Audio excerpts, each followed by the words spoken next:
Welcome back to Living with Your Bags Packed, the podcast where we explore life's biggest transitions, the legacies we leave behind, and the lessons we can learn along the way. I'm your host, attorney Robert Newman. Well, today we're going to talk about a man who didn't just inspire people, but he got them moving, Richard Simmons. Well, Richard was larger than life. He was a fitness guru whose passion for exercise, self-love, and positivity made him an icon. With his signature high energy, sequin tank tops, and unique voice, and encouraging spirit, he built a legacy that touched millions. But after his passing in 2024, Richard's legacy has found itself in the middle of a very messy legal dispute. The battle over his estate is bringing up some serious questions about trust, estate planning, and what happens when the people closest to you don't see eye to eye. So today, we're going to go beyond the headlines and understand what's happening with Richard's estate, what went wrong, and more importantly, how we can all learn from it. Richard Simmons was known for his boundless enthusiasm and genuine love for just helping people. In his later years, however, he became more private, stepping away from the public eye. For over a decade, rumors swirled about his well-being, and while he occasionally addressed them, he largely kept to himself. Then, in July 2024, Richard suffered a fatal fall in his Los Angeles home. His sudden death was a shock to so many, even though he had been out of spotlight for so long. But what followed was something that no one saw coming. A battle over his estate that would pit two of the closest people in his life against each other. Those two people are Teresa Miro, Richard's housekeeper, caretaker, and close friend. She had been with Richard since the late 1980s. She lived with him, and she really did a lot of caring and housekeeping and just was his caretaker on a daily basis. The other person is Leonard Simmons, who also goes by Lenny. That's Richard's brother. He was a trusted figure in his life and had been publicly supportive of Richard's longtime companion, Teresa. Well, as is commonly done, Richard named both Lenny and Teresa as co-trustees of his estate. A decision that in hindsight may have led to more conflict than resolution. According to Teresa, shortly after Richard's funeral, Lenny and his wife brought her to a lawyer where she says that she was coerced into resigning as a co-trustee. Now, she claims that she was pressured into signing away her rights without fully understanding what she was doing. Lenny, on the other hand, paints a very different picture. He argues that Teresa delayed leaving Richard's house after his death and took nearly $1 million worth of jewelry with her when she finally moved out. He also claimed that she was working on her own unauthorized movie project about Richard. Now, both sides are lawyering up, and Teresa wants to be reinstated as co-trustee and prevent Lenny from selling Richard's possessions or using his name and likeness, NIL. Lenny is fighting back, saying her involvement is no longer needed. This is a classic case of trust gone wrong. It's also a story that holds valuable lessons for all of us. At first glance, it seems like Richard did everything right. He had a trust, which is more than we could say for many celebrities whose estates turn into legal disasters. But the issues here show that even the best laid plans can unravel if you don't consider human dynamics. So what went wrong? How can we avoid these kind of issues in our own lives? Well, the first thing is having co-trustees can be a recipe for conflict. Previously, I said it's not uncommon, but it's also not highly recommended for this obvious reason.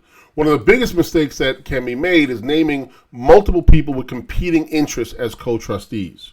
Well, think about it for a second. When someone is both trustee, meaning they have a duty to manage the estate fairly, and a beneficiary, meaning they stand to gain from it, well, that's an inherent conflict of interest.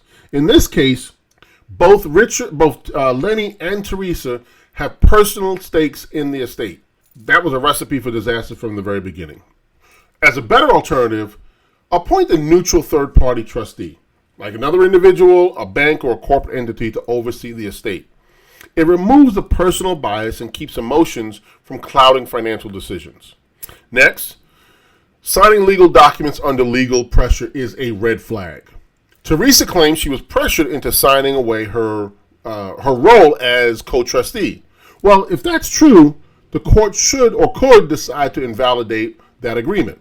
This highlights a crucial lesson. Under no circumstances should any legal document, especially estate-related documents, be signed without legal counsel. If you're ever asked to sign something, whether it's a resignation, an agreement, or waiver, get an attorney. It's worth it, even if it's just for a consultation to get their opinion. Take your time and understand what you're agreeing to. And last, legal battles drain the estate.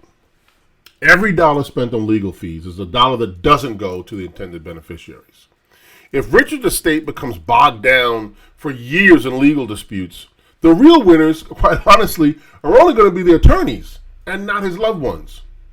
Proper estate planning can minimize disputes, but once a fight breaks out, it's incredibly hard to stop it. You know, as they say, you can't put water, toothpaste back in the tube. Well, this is an absolute situation like that. Once litigation starts among family over money, it's really hard to ever go back to being quote-unquote family.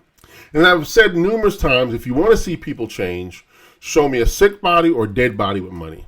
And if you don't believe me, you just haven't lived long enough. So just remember, estate planning isn't just for celebrities, however. Whether you have $1 million or just a few sentimental possessions, your legacy matters. And if you don't plan carefully, the people you leave behind could end up fighting over things that you never meant to be a source of conflict. So here's a couple things that you can do to avoid a situation like Richard Simmons' estate battle. First, choose the right trustee. Consider a neutral party, as we talked about before, especially if family dynamics are complicated or you got some challenges and you're just not sure what's going to happen with the family after you're gone. 2, be explicit in your instructions. Your will and trust should be crystal clear about who gets what, who's in charge, and how disputes should be handled. In fact, just as a sidebar, I'm recently handling a matter where the question came up about, for some personal property, how does it get decided? Well, the will didn't say anything about that, and so they have to figure out what they're going to do, and ultimately what it's coming down to is they just have to sell it because no one is giving in. Well, one of the things we put in our documents is solutions as to how, or recommendations, and we often ask our clients, if there is a dispute, how would you like it to be handled?